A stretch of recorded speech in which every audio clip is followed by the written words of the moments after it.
Welcome, welcome one and all to the dark side of the Junkie's Lair. I am Mr. Cinema Junkie, and this is the first episode of E-Factor. What is E-Factor? Well, this is where I'm going to cover the extreme side of horror. Things that don't fit into your regular run-of-the-mill horror movies. It has to really bring something to the table to make it here. And as I had said before, if you saw the unpackaging video, I've received 3 movies from Willie Mark 1, aka Scotty, and they were the Vomit Gore trilogy. And as I said, the first one I wanted to review for this auspicious occasion, Slaughtered Vomit Dolls. Now, I had never seen this movie all the way through. I'd seen bits and pieces of it over the past, I don't know, year or so. So I finally popped this in, checked it out. I gotta tell you that your average horror fan would see this and be like, they would think one of two things. One, it's like one of those, I guess, party tapes where you show your friends just to make them sick. Or they would just find it repulsive and probably not watch it all the way through. I don't know who would find this entertaining, aside from me. No, that's a lie. I know a lot of people who find this very entertaining for many different reasons. I did not know what I was getting into when I started watching this. I had an idea. You can't go into this without having some kind of idea. It's all in the title. Slaughtered Vomit Dolls. Okay? If you've heard anything about this movie, you know that it's basically about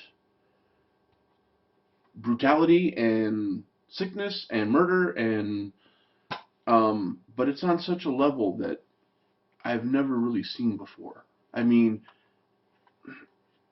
it's not new in its brutality, but its approach and its delivery is completely unique. I mean, he didn't just Lucifer Valentine is the man who's responsible for these movies, and he didn't just shoot the movie. He created a whole new genre, vomit gore. So I think anyone going into this for the first time and watching this movie is going to think, okay, there's nudity and people getting hacked up and people vomiting everywhere. And that's probably all they're going to take away from it. For me, though, since I didn't know exactly what it was I was watching, I was reading into it probably a little deeper, or I know after a while that I was kind of on the wrong path, but I was reading into it kind of deeper than I should have, maybe. There's images of a little girl who keeps announcing that she is the best singer in the world, that she's going to be a star and sing for the whole world on TV, and she starts her little performance. Someone's videotaping her performing. And you cut in scenes of girls who are call girls, prostitutes, being called into a room, and the person who calls them in eventually winds up doing them harm, looking like they're drugged, and then he does different things to them. He rips off one of their faces, one of them he saws off the arm.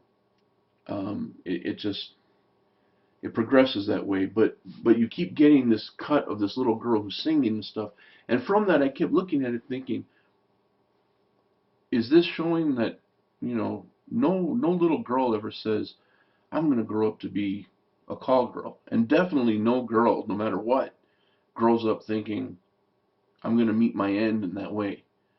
They all have dreams, they all have desires and goals that they want to meet. And some of them don't meet them. Some of them meet some very horrible ends. And that's what I was getting from this movie, because of the intercut of the child singing and It was an innocence. It was like a very innocent, very sweet child, and then you cut to these horrific scenes. So that's kind of what I was taking from it. Now, what I like about having this DVD more than anything is the special features. The special features are what brought it home. The special features are what kind of explained a lot of stuff that I was kind of missing in the movie. Um, Lucifer Valentine does a great job in talking about the invention of vomit gore, and goes into some very personal details about his sister Cinderella, who I knew nothing about before this, and tells a very deep personal story about her. Um, and in doing so, also he has some cuts of Ameara Lavey, who was the star of this movie, and he has like two short features of hers. Um, Hurts When I Laugh and Self-Inflicted. Um, when you look at the movie, you see her doing her thing, whether it's dancing, whether it's, you know, her acting parts, whatever she's doing.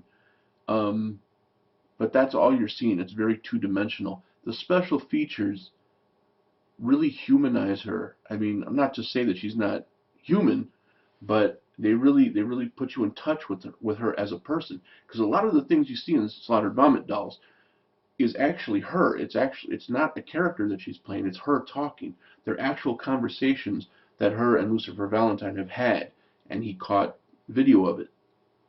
He even explains that she came to his house and she was homeless, and she stayed there, and it was with the understanding that they were going to have like a dominant, submissive relationship, and he was allowed to videotape her whenever he wanted, and doing whatever, and there would be no questions asked. So a lot of the conversations that he caught on there later on became Slaughtered Vomit Dolls. So when you watch it, know that a lot of what you see in there was her actual being progressed into or transformed onto video. So um, the long and the short of it is, it's not a movie for everyone. And I say that because, you know, people have a low tolerance for things that are above board, gross, and appalling. Um, I have to admit, there was a part in there that caught me completely off guard. I was sitting there. This is pretty much what I looked like when I was watching the movie. The whole time, just. And then I was introduced to Hank Skinny. Hank motherfucking Skinny. This guy has a talent. Okay? He has a talent. And his talent is what I would call on command regurgitation. This guy is just like projectile vomiting. Okay? A lot. And in this scene, they cut off the top of this guy's head, and Hank Skinny is eating the guy's brain and pieces of it and stuff, and he's vomiting into the guy's head. Still, this is me.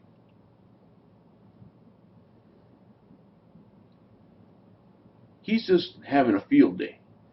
Barfing, puking, barfing, puking, barfing, puking. And then, at some point, he takes a beer mug. Why I didn't see this coming? I don't know. Maybe I had something on my mind. Who knows? But he takes his beer mug and he fills it, I mean, to the top, like a goddamn fountain, just bleh, and fills it all the way to the top. Still me.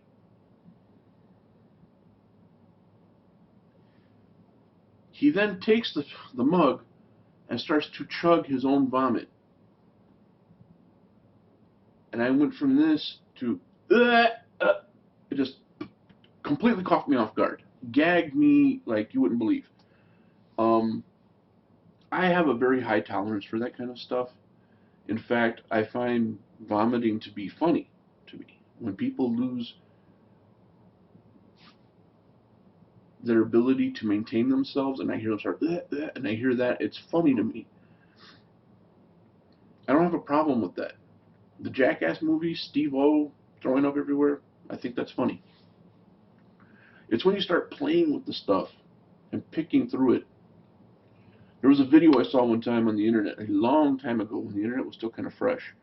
A Japanese girl throwing up into this big silver chalice, just and puking everywhere. And she looked like she was stoned. And she's digging through it, and she's picking out the solid pieces and starts eating them. The little solid pieces of her puke. And then she starts drinking it. And right now I feel it right here. Like I want to let loose. I don't dig that. I don't dig the whole playing with it and drinking it and stuff. It's too much for me. That's my line. So Hank Skinny crosses that line and then some. So to sum it up, and this is a title that a lot of people have heard of and a lot of people are familiar with, but not a lot of people have seen. I've asked quite a few people, and they're like, nope, I haven't seen that one yet. It was streaming on Netflix for a little while, but it's not there anymore. It is not pornography. Some people have told me, oh, it's just some pornographic movie with puking in it. The vomiting used to be reserved for fetish pornography. But this is a whole new animal here. This is a whole brand new genre of depravity, if you will, but done in a manner that I think only a few are really capable of grasping and saying, yeah, I see where this is going. Like I said, it wasn't until I saw the special features that I really got an in-depth thing on it. Like the little girl in the video, her vocals kept getting reversed and they were all backwards. Well, according to the special features, Lucifer Valentine explains that he was mimicking the sounds that his sister would make when she would talk. She had a couple of different things going on. She was blind, I believe, and she had a form of autism or Asperger's syndrome, something to that effect. And she would slow her talking down and stuff. And you see that quite a few times. When Ameara Lavey is talking to her, her voice gets slowed down quite a bit. It is both brutal, appalling in some cases for some, but if you look at it and really watch it, and you really got to have an open mind to receive it, you might get something more out of it than you planned on. It's heavy. It's definitely heavy. And the effects in it, oh my God, the effects, they were incredible. They were absolutely incredible. Very convincing. Especially the eye gouging scene. That was one that I was kind of like, oh my God, that's brutal. That's fucking brutal. And rightfully so. It was great. It was absolutely great. That's what I went into it expecting, and that's exactly what delivered. So, for the record, I will say to anyone who's into extreme cinema, definitely, if you haven't already, check out Slaughtered Vomit Dolls by Lucifer Valentine and starring Ameara Lavey. Get it, check it, dig it, tell me what you think of it. In the next episode of E Factor, I will be going on to the second film of the Slaughtered Vomit trilogy, so please stay tuned for that. I'll get that in here as soon as possible. Till then, thank you for watching my very first episode of E Factor. This is Mr. Cinema Junkie. Take care, and I'll see you all real soon.